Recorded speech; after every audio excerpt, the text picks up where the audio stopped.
Hi friends, എല്ലാ കൂട്ടുകാർക്കും റിയം ടിപ്സിൻ്റെ പുതിയൊരു വീഡിയോയിലേക്ക് സ്നേഹത്തോടെ സ്വാഗതം. അപ്പോൾ നമ്മുടെ ചാനൽ ആദ്യമായിട്ട് കാണുന്നവർ ചാനലിന് സബ്സ്ക്രൈബ് ചെയ്യാനും വീഡിയോ ഇഷ്ടപ്പെട്ടാൽ ലൈക്ക് ചെയ്യാനും കമൻറ്റ് ചെയ്യാനും മറന്നുപോലെ ഞാൻ അപ്ലോഡ് ചെയ്യുന്ന വീഡിയോസൊക്കെ നിങ്ങൾക്ക് നേരത്തെ തന്നെ നോട്ടിഫിക്കേഷനായിട്ട് ലഭിക്കാനായിട്ട് ഓൾ എന്ന ഓപ്ഷനും കൂടെ എനേബിൾ ചെയ്യാൻ മറന്നുപോലെ കേട്ടോ. അപ്പം ഇന്ന് ഞാൻ പരിചയപ്പെടുത്തുന്നത് നമ്മുടെ എല്ലാവരുടെയും വീട്ടിൽ കോമൺ ആയിട്ടുള്ളൊരു പ്ലാന്റാണ് അരേലിയ എന്ന് പറയുന്ന പ്ലാന്റ്. ഇത് ബോൾ അരേലിയ എന്നറിയപ്പെടുന്നൊരു പ്ലാന്റാണ് കേട്ടോ. അരേലിയ പ്ലാന്റിൻ്റെ ഒരുപാട് വെറൈറ്റീസ് ഉണ്ട്. ഗോൾഡൻ അരേലിയ ഉണ്ട്, അതുപോലെ തന്നെ വെരിഗേറ്റഡ് ഉണ്ട്. ഇന്ന് നമ്മൾ പരിചയപ്പെടുത്തുന്നത് നല്ല ഗ്രീൻ ഷെയ്ഡുള്ള ഈ ഒരു അരേലിയ പ്ലാന്റ് ആണ് കേട്ടോ. അരേലിയ പ്ലാന്റിൻ്റെ പ്രത്യേകത എന്ന് പറഞ്ഞാൽ ഇത് പെട്ടെന്ന് ഈസി ആയിട്ട് നമുക്ക് വളർത്തിയെടുക്കാൻ പറ്റുന്ന ഒരു പ്ലാന്റ് ആണ്. അതുപോലെ തന്നെ ഈ പ്ലാന്റ് എത്ര പ്ലാന്റ് വളർത്താൻ മടിയുള്ളവർക്കും ഈസി ആയിട്ട് വളർത്താം. കാരണം ഇതിന് പ്രത്യേകിച്ച് മെയിൻ്റനൻസോ അതുപോലെ തന്നെ വളപ്രയോഗ രീതികളോ ഒന്നുമില്ല കേട്ടോ. നമുക്ക് ഡയറക്റ്റ് മണ്ണിലും ഇത് നട്ടുവയ്ക്കാം, അതുപോലെ തന്നെ നമുക്ക് ചെടിച്ചട്ടിയിലും ഇതുപോലെ നമുക്ക് വളർത്തിയെടുക്കാം. ഈ പ്ലാന്റ് ഏത് രീതിയിൽ നട്ടാലും അത് വെട്ടിയൊതുക്കി വൃത്തിയായിട്ട് നിർത്തുന്നതിലാണ് ഈ ഒരു പ്ലാന്റിൻ്റെ ഭംഗിയുള്ളത്.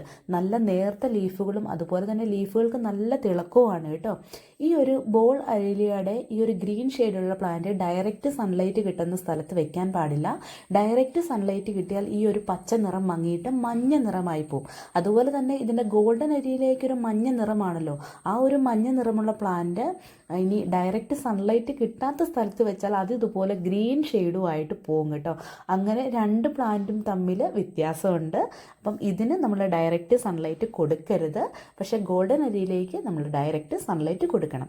ഇത് ഏതൊരു പ്ലാന്റ് ആണെങ്കിലും, അതായത് ഗോൾഡൻ അരിയിലെ ആണെങ്കിലും അതുപോലെ തന്നെ വെരിഗേറ്റഡ് ആണെങ്കിലും ഒക്കെ നമ്മൾ നടേണ്ട പോട്ടി മിക്സ് നല്ല ലൂസായിട്ടുള്ള പോട്ടി മിക്സ് ആയിരിക്കണം. അതുപോലെ തന്നെ മണ്ണ്, മണൽ, ചാണകപ്പൊടി അതുപോലുള്ള കമ്പോസ്റ്റ് പോലുള്ള എന്തെങ്കിലും ഒന്ന് മിക്സ് ചെയ്തിട്ട് നമ്മൾ നട്ട് വെച്ചാൽ മതിയാകും. അതുപോലെ തന്നെ ഈ ഒരു പ്ലാന്റിന് നമുക്ക് മാസം തോറും വളപ്രയോഗം ഒന്നും ചെയ്യേണ്ട ആവശ്യമില്ല. പ്ലാന്റ് ഒന്ന് പിടിച്ചു കിട്ടിയാൽ നല്ല പോലെ ബുഷിയായിട്ട് വയ്ക്കുന്ന ചട്ടി നിറഞ്ഞ് വളർന്നോളും. അത് ഇതുപോലെ ഒന്ന് വെട്ടിയൊതുക്കി നല്ല ഷേപ്പിൽ നിർത്തി കൊടുത്താൽ മാത്രം മതി കേട്ടോ. അപ്പം ഈ ഒരു പ്ലാന്റ് പെട്ടെന്ന് വളർന്നു വരുന്ന ഒരു പ്ലാന്റാണ്.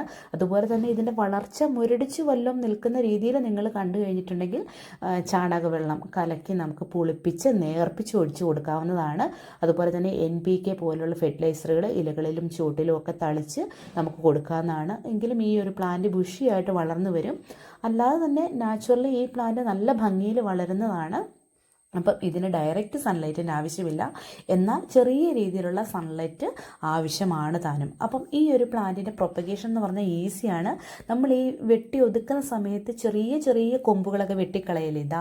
ഇതുപോലെയുള്ള ഈ ഒരു ചെറിയ തണ്ട് മതി നമുക്ക് കൂടുതൽ പ്ലാന്റുകൾ ഉണ്ടാക്കിയെടുക്കാനായിട്ട്. അപ്പം നല്ല ബുഷിയായിട്ട് പെട്ടെന്ന് വളർന്ന് വരണമെങ്കിൽ ഒരു ചെടിച്ചട്ടിയിൽ ഇതുപോലെ മണ്ണ് മാത്രം നിറച്ചിട്ട് ചെറിയ കൊമ്പുകൾ ഇങ്ങനെ താഴ്ത്തി വെച്ച് കൊടുക്കുക. നിറച്ച് ഇത് വേര് പിടിച്ചതിന് ശേഷം തണലത്ത് വെക്കണം കേട്ടോ. തണലത്ത് വെച്ച് വേര് പിടിച്ചതിന് ശേഷം നമുക്ക് പോട്ടി മിക്സ് നിറച്ച് ചട്ടിയിലേക്ക് നമുക്ക് മാറ്റി നടാം. അപ്പം നല്ല ബോളായിട്ട് ചട്ടി നിറഞ്ഞ് പെട്ടെന്ന് തന്നെ ഇത് വളർന്നു വരും കേട്ടോ. അപ്പം ഈ ഒരു പ്ലാന്റിനെ കുറിച്ചുള്ള സംശയങ്ങളൊക്കെ തീർന്നെന്ന് പ്രതീക്ഷിക്കുന്നു. അപ്പം ഈസി ആയിട്ട് വളർത്താവുന്ന ഒരു പ്ലാന്റാണ്. പ്രത്യേകിച്ച് യാതൊരു രോഗവും വരുന്ന പ്ലാന്റും അല്ല.